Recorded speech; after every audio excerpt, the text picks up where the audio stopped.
ในวันที่ 30 เมษายน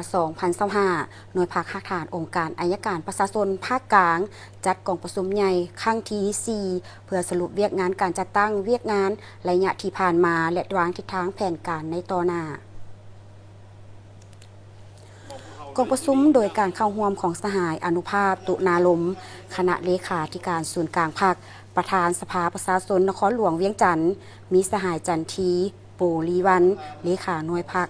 คฐานองค์การอัยการประชาชนภาคกลางพร้อมด้วยบรรดาสหายห้องเลขาหน่วยภาคและสมาชิกภาคองค์การอัยการประชาชนภาคกลางเข้าร่วมหน่วยภาคฐานองค์การอัยการประชาชนภาคกลางสร้างตั้งขึ้นในวันที่2 กุมภาพันธ์ 2005 ตามมติตกลงของคณะบริหารงานภาคองค์การอัยการประชาชนสูงสุดมาฮอดปี 2017 ได้มีการปรับปรุงเป็นหน่วยภาคฐานหนึ่งขึ้นกับองค์การคณะภาคนครหลวงเวียงจันทร์ตามมติตกลงว่าด้วยการรับร้องเอาหน่วยภาคฐานองค์การอัยการประชาชนภาคกลางฉบับเลขที่536ทับคพนวลงวันที่20 พฤศจิกายน 2017 และได้ดำเนินการเคลื่อนไหวมาถึงปัจจุบันซึ่งหน่วยภาคมีสมาชิกทั้งหมด32 สหายหญิง14 สหายในนั้นสำรอง1 สหายเป็นเพศหญิง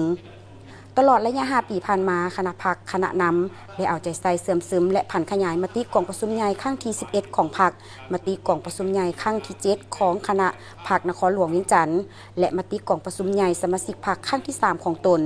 ซึ่งในนั้นเวียกงานวิสาเฉพาะแม้นได้ปฏิบัติตามภาระบทบาทหน้าที่ในการติดตามกวดกาการเคารพและปฏิบัติกฎหมายขั้นอุทธรณ์และขั้นลบล้าง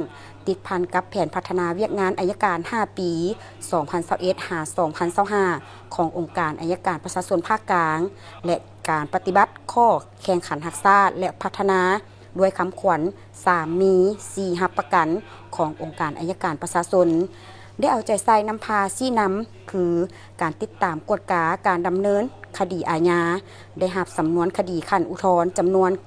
945 เรื่องได้ค้นคว้าแก้ไขและส่งออกแล้ว915 เรื่องกำลังค้นคว้า30 เรื่องได้รับสำนวนคดีขั้นลบล้างจำนวน125 เรื่องได้ค้นคว้าแก้ไขส่งออกแล้ว122 เรื่องกำลังค้นคว้า3 เรื่อง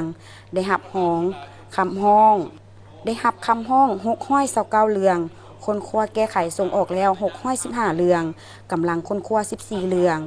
พนักงานองค์การอัยการประชาชนได้เข้าร่วมประชุมศาล186 ครั้งได้แถลงในที่ประชุมศาล730 เรื่องศาลเอาตามคำแถลง675 เรื่องบ่เอาตามบางส่วน55 เรื่อง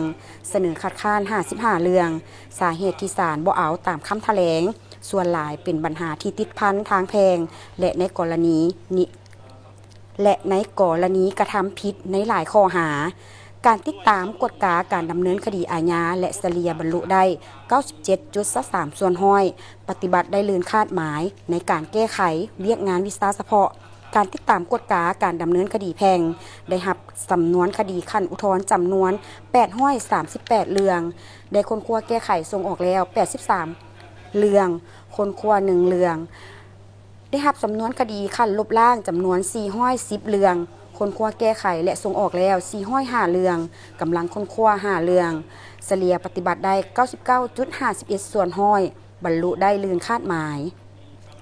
พนักงานอัยการได้เข้าร่วมประชุมศาล480 ครั้งแถลงในที่ประชุมศาล 1,180 เรื่องศาลเอาตามคำแถลง1,143 เรื่องและบ่เอาตาม43 เรื่อง